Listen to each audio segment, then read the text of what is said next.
What up, guys? At this point, I'm going to assume that you're probably used to me not posting these every day anymore. Apologies.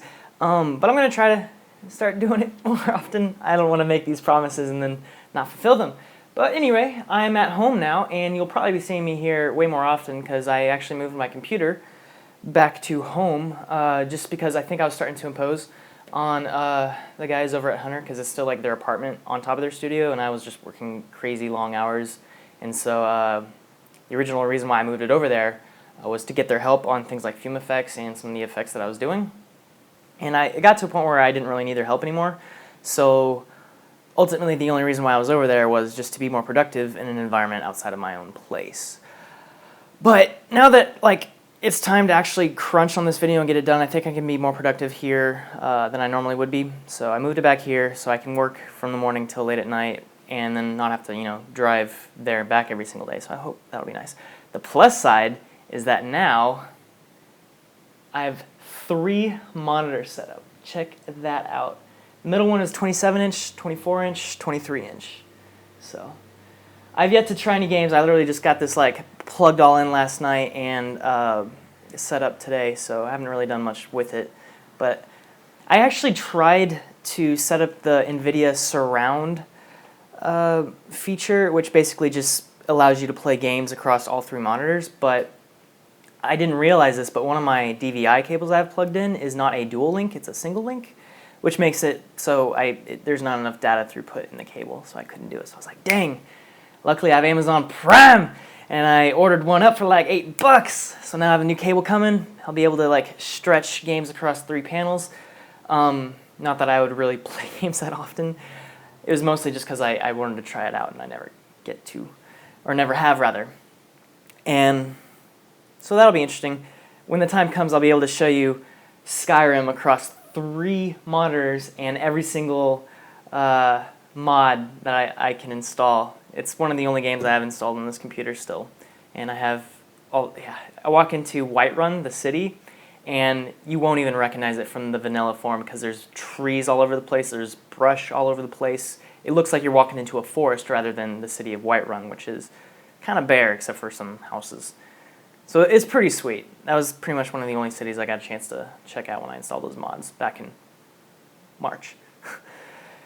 But yeah, it's cool having this wallpaper here like this because, let's see, let's get a different wallpaper up here. Look at the Dragonborn, 3 monitors wide. So I'm excited to check that out at some point, but I wanted to show you some other things. Let's see, I'm working on some fume effects stock elements at the moment. For instance, this is I'm just going to switch to my other camera. So yeah, this is a fire element I'm trying to make. I'm not particularly happy with how it's looking so far, but I might do some other things with it. But I got a cool little burn shader going on, how it kind of goes from red to bluish and yellow. Let's see if I can render this out. I use V-Ray to render 1920 by 1080. Yeah, it's pretty cool. But I might do some other things with it. Wow, it's super laggy. If I look through my phone, I have to actually look at my computer, otherwise it's lagged behind too much and it confuses me. So yeah. Oh, I know what I want to show you. I want to show you the sheer vastness of how large 5K footage is. So here are my 3 monitors, right? And as you can see, they're not particularly color balanced at the moment. I wish my camera would just freaking autofocus and not... How do I lock it? Come on. Sorry, guys. Okay, hopefully this will lock my autofocus and it won't keep focusing on me.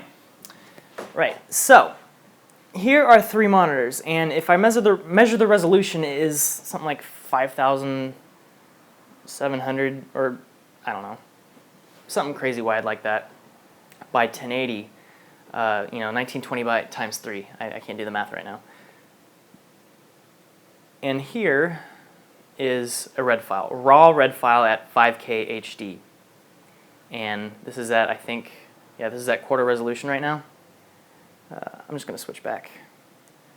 Yeah, I was having trouble focusing using the nicer camera, and this one's a lot wider, so I can get more of the monitor in. So yeah, this is at 25% view. This is half view. So this is basically 1/2 the resolution of 5K footage. And as you can see, it's a little bit, as it peeks out on the sides here and here, it's too big for a regular 1080p monitor.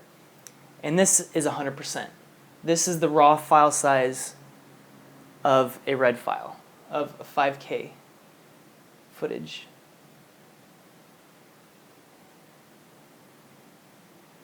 It's just ridiculously huge.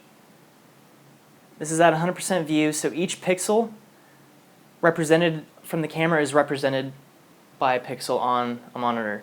And you're able to see from one end to the other, which unless you have 3 displays or a 4K monitor, even a 4K monitor wouldn't be able to display it.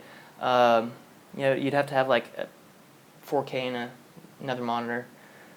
But yeah, this is just ridiculously huge.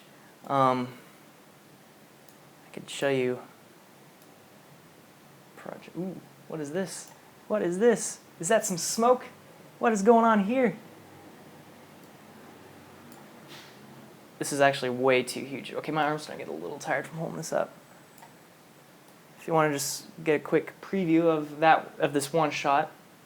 Okay, so I made a quick RAM preview for you guys.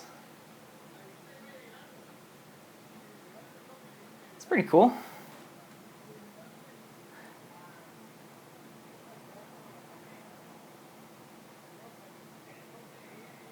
I really like how the smoke actually starts. Put it on this monitor here. Actually, no, I'll put it on this one. This is easier to see. But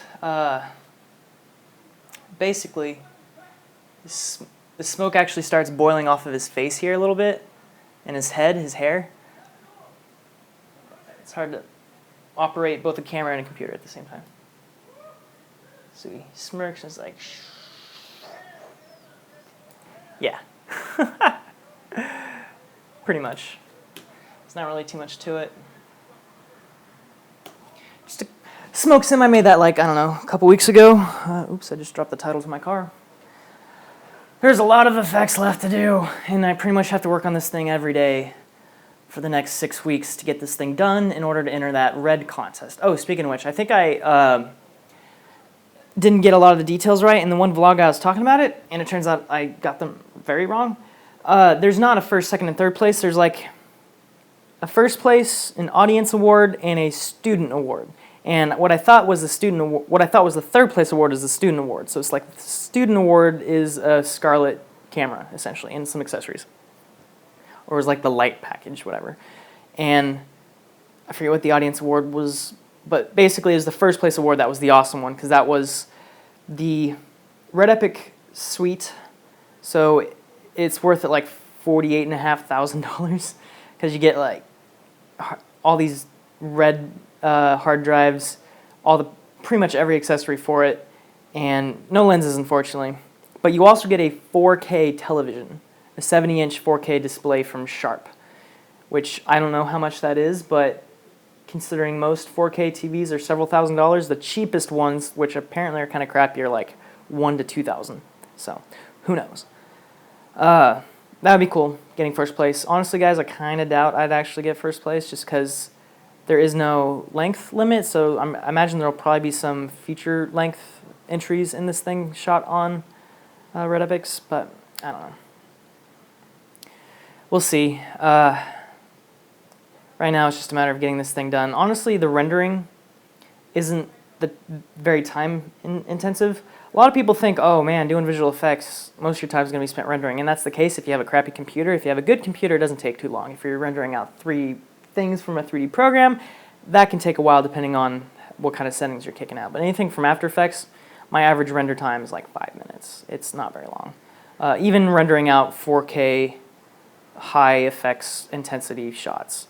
Sometimes if I have a lot of particle systems and a lot of layers going on, it might take upwards of like 15 minutes, 20 minutes maybe, which isn't very long for like considering you just spent like maybe a day or 2 on that one shot.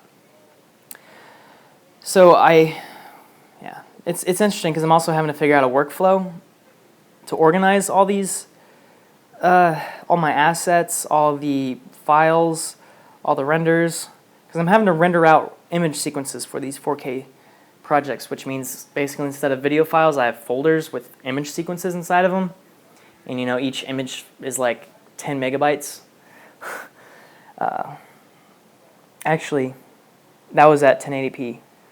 4K, I haven't actually checked those file sizes, but I've been seeing file sizes of about 1 gigabyte per second. A gigabyte per second for how large these files are. It's insane. So I can only imagine how big my 11-minute video is going to be. And because I'm rendering out DPX image sequences, if you know what that is. They're super professional file types, overkill, but I have the storage space, so I thought, why not? Plus, that's going to be the delivery format I have to do it anyway. So, yeah. I want to talk more about other things, but this is a long vlog as it is, so maybe tomorrow. Bye.